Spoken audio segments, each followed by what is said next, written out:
নাকের সামনে নিলে পরে ধরা পড়ে যায় এটা গোলাপের সৌরভ, এটা বেলের সৌরভ, এটা রজনীগন্ধার সৌরভ। ঠিক তেমনি ভাবে কোরআনের মধ্যে প্রত্যেকটা অক্ষরে অক্ষরে, লাইনে লাইনে, পৃষ্ঠায় পৃষ্ঠায় আমার আল্লাহ ফুলের সৌরভের মতো লুকায়া থাকেন। আল্লাহর বান্দারা যখন কোরআন তেলাওয়াত করেন, কোরআন তেলাওয়াত শুনেন, তখন আমার আল্লাহ ফুলের সৌরভের মতো ওই বান্দার কাছে ধরা পড়ে যায়। সেই জন্য প্রাণ করে আরেকবার আউযু বিল্লাহি মিনাশ শাইতানির রাজীম, বিসমিল্লাহির রাহমানির রাহিম। ভালো লাগতেছে? ভালো লাগতেছে? তাহলে বুঝতে হবে সরাসরি আল্লাহর রহমতের চাদরের সাথে আপনার দিলটা লাগা গেছে। এবার আসেন ওয়ালা সাউফা, মাশাআল্লাহ, ওয়ালা সাউফা ইউতিকা রাব্বুকা ফাতারদা, ফাতারদা, দা না কিন্তু কি বলেন,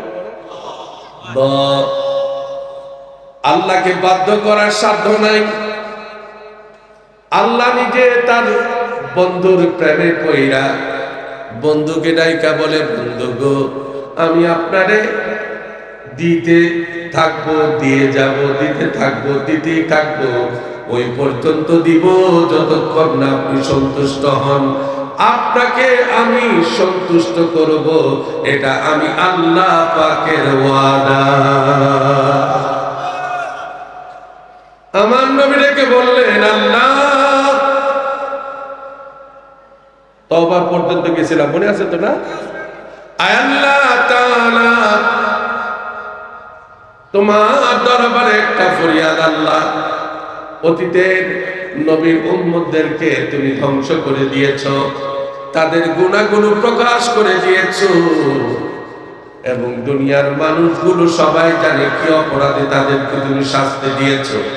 আয় আল্লাহ তাআলা, তোমার দরবারে ফরিয়াদ, আমার উম্মতদের গুনাহগুলো তুমি প্রকাশ করবা না, তাদেরকে একসাথে ধ্বংস করে দিবা না। আমার আল্লাহ বললেন, বন্ধু গো এটাই বুঝি আপনি চান, তাহলে শোনেন, আমি আপনার উম্মতের গুনাহগুলো দুনিয়ার কোন মানুষের সামনে প্রকাশ তো করবই না, এমনকি আমি আল্লাহ আপনাকেও জানতে দিব না। আল্লাহ আল্লাহ তাহলে আমি খুশি হয়েছি, তবে তবে কি কয়, আল্লাহ তুমি আমার উম্মতকে মাফ করে দেওয়া লাগবে। আল্লাহু আকবার বলেন।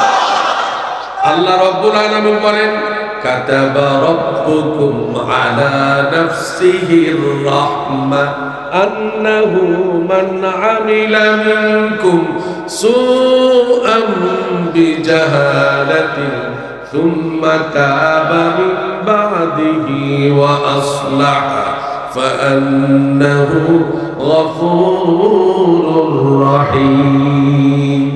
নবী শুনেন, আমি আল্লাহ নিজের জন্য জরুরি করে নিয়েছি আমার ওই বান্দা আপনার ওই উম্মতদের ব্যাপারে দয়া করা, যারা গুনাহ করে ফেলেছে না জেনে না বুঝে, না জেনে না বুঝে অজ্ঞাতসারে গুনাহ করে ফেলেছে, আর এবং তারা যখন রিয়েলাইজ করলো আমি গুনাহ করে ফেলেছি, সুম্মা তাবা মিন বাদিহি, তারপরে তারা ফিরে আসলো, তওবা করলো, ওয়া আসলাহা, নিজেকে সংশোধন করে নিল, আমি আল্লাহ তাদেরকে ক্ষমা করে দেব। খুশি হয়েছেন নবী? খুশি হয়েছি। তবে আমার আল্লাহ বলেন, তবে মার্কা খুশি চাই না, কি চান বলেন গো নবী? হর গাড়ি দেনে কো তো তৈয়ার হ্যায়, হর গাড়ি দেনে কো তো তৈয়ার হ্যায়, जो न मांगे उससे तो बेजार है। ইয়াজিবুল্লাহু আলা মান লা ইয়াসআল। পৃথিবীতে একটাই দরজা যেখানে না চাইলে আল্লাহ রাগ হন, আর পৃথিবীতে অন্য সকল দরজাগুলোতে একবারের বেশি দুইবার চাইলেই রাগ হয়। কথা ঠিক না বেটি? নবী বলেন আপনি কি চান? বলে আল্লাহ তুমি আমার উম্মতকে কোন পর্যন্ত কয়বার তুমি মাফ করবা? তুমি তো মাফ করবা বুঝলাম, কয়বার মাফ করবা, কোন পর্যন্ত মাফ করবা? আমার আল্লাহ থেকে বলেন আপনি কোন পর্যন্ত চান? সুবহানাল্লাহ পড়েন। একবার, দুইবার, তিনবার না বারবার, কয়বার চান, কোন পর্যন্ত চান? এইবার আমার নবী আল্লাহর উপর ছাড়ে না, এবার নিজে নিজে বলতেছে সুবহানাল্লাহ বলেন। নিজে নিজে কি বলতেছে জানেন? আল্লাহ, ও আল্লাহ, আমার উম্মতটা যখন মারা যাবে তাদের শেষ অবস্থাটা কি হবে? কয় এই কণ্ঠের মধ্যে একটা গড়গড় আওয়াজ হবে। কি আওয়াজ? জোরে বলুন, কি আওয়াজ? একটা গড়গড় আওয়াজ হবে। হ্যাঁ, আমি চাই আমার উম্মত যদি এই গড়গড়া আওয়াজ শুরু হওয়ার আগেও তওবা করে তাহলে মাফ করে দেওয়া লাগবে।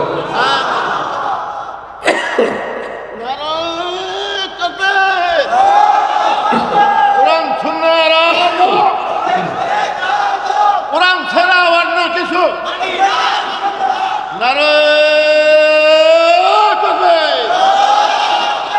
বাবাজিরা, তাইলে নবীজি বললেন আল্লাহ, ও আল্লাহ, তুমি আমার উম্মতের মৃত্যুর গড়গড়ানি আসার আগে যদি তওবা করে মাফ করে দিতে হবে।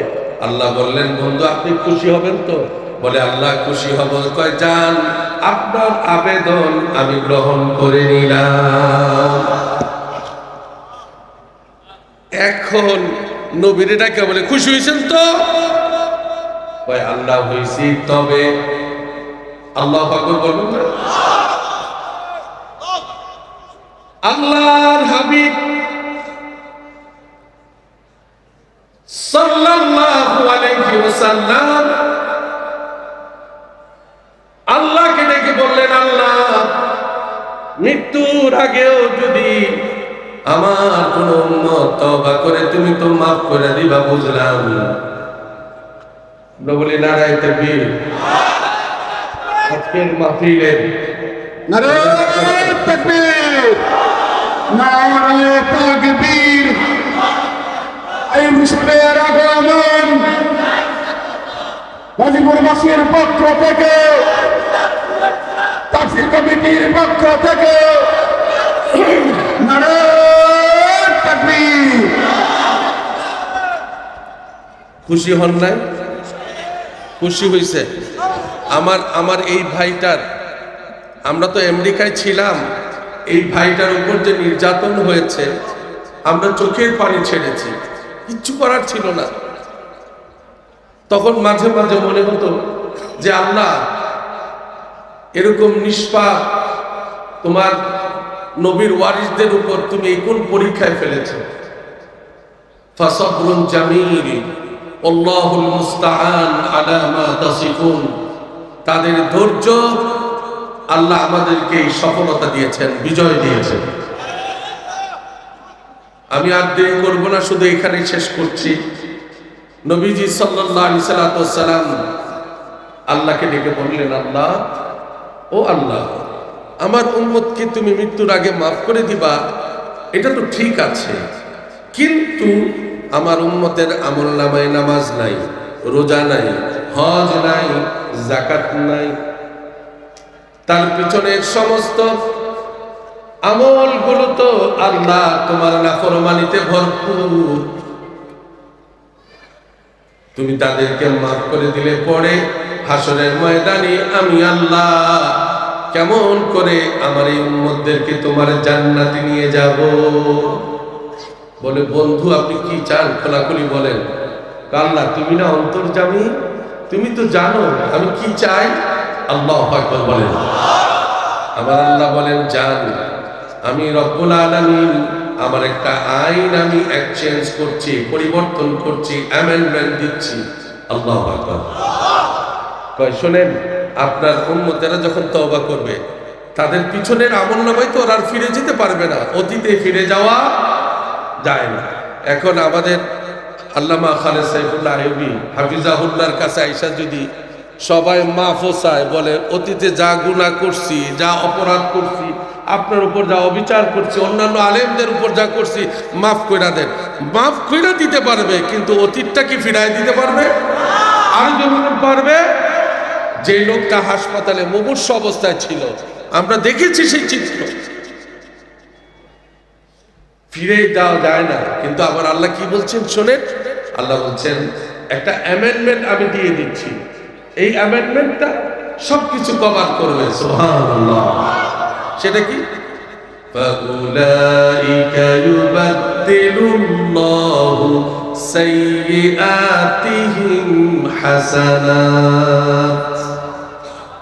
নবী হে, আপনার উম্মতেরা যখন খালেস তওবা করবে, ইস্তেগফার করবে, আমি আল্লাহর কাছে ফিরে আসবে, তওবার মাধ্যমে আমি আল্লাহর রহমত কামনা করবে, আমি রব্বুল আলামিন তাদেরকে তো মাফ করে দিব। শুধু মাফ করে ক্ষান্ত হব না, তাদের পিছনের অতীতে সকল গুনাহগুলো আমি আল্লাহ নেকিতে পরিবর্তন করে দেব। আপনি খুশি নবী?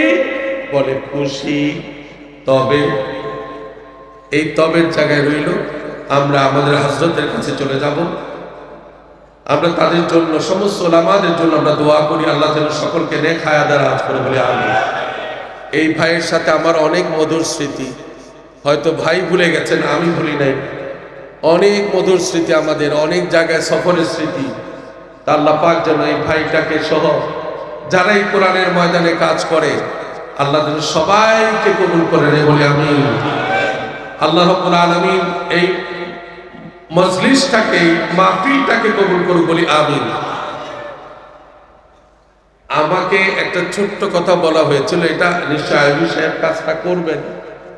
সেটা হলো, এই এত সুন্দর মাহফিল, এত কালেকটিভ বক্তা, এত collection, high rich, high profile, high voltage program, এই হাই ভোল্টেজ প্রোগ্রামে যারা আয়োজন করলেন তাদের কাছে আমরা কৃতজ্ঞ কিনা বলেন তো?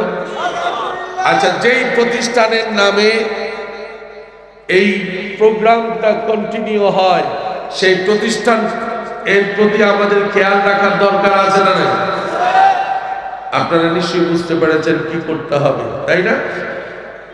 দানের হাত সম্প্রসারিত করবো ইনশাআল্লাহ। আমি ভাই নিশ্চয়ই করবেন। আমি শুধু আপনাদের কাছে আরজ রেখে গেলাম, আপনি যদি একটা ভালো কাজের সাথে নিজেকে জড়ায় রাখতে পারেন, হতে পারে এই ছোট্ট আমলটার উসিলায় আল্লাহ আপনাকে মাফ করে দিতে পারে। কারণ আল্লাহ পাকের আদত হচ্ছে ক্ষমা করে দেওয়া, কিন্তু আল্লাহ পাকের নিজাম, তিনি উসিলা ছাড়া ক্ষমা করেন না। এই জন্য আল্লাহ বলছেন ওয়াবতাগু ইলাইহিল ওয়াসিলা। এই ওসিলার তাফসীর অনেক ব্যাপক, শুধু এক কথায় বললে আল ওয়াসিলা হিয়া আল আমালুস সালিহা, যত নেক আমল আছে সব আল্লাহ যেন আমাদেরকে উসিলা তালাশ করে আল্লাহকে খুশি করবার তৌফিক দান করে, বলি আমিন। আমি আমাদের মাওলানা হযরতুল আল্লাহ আব্দুল কাইয়ুম মিয়াজি হাফিজাহুল্লাহ সহ এবং আজকের মাহফিলের সভাপতি সহ যারা আমাকে এই সুযোগটা করে দিয়েছেন, এটা আমার জীবনের জন্য একটা অনেক বড় আনন্দের, যে টুয়াইস একজন বক্তা একটা মাহফিলে দুইবার আলোচনা করে।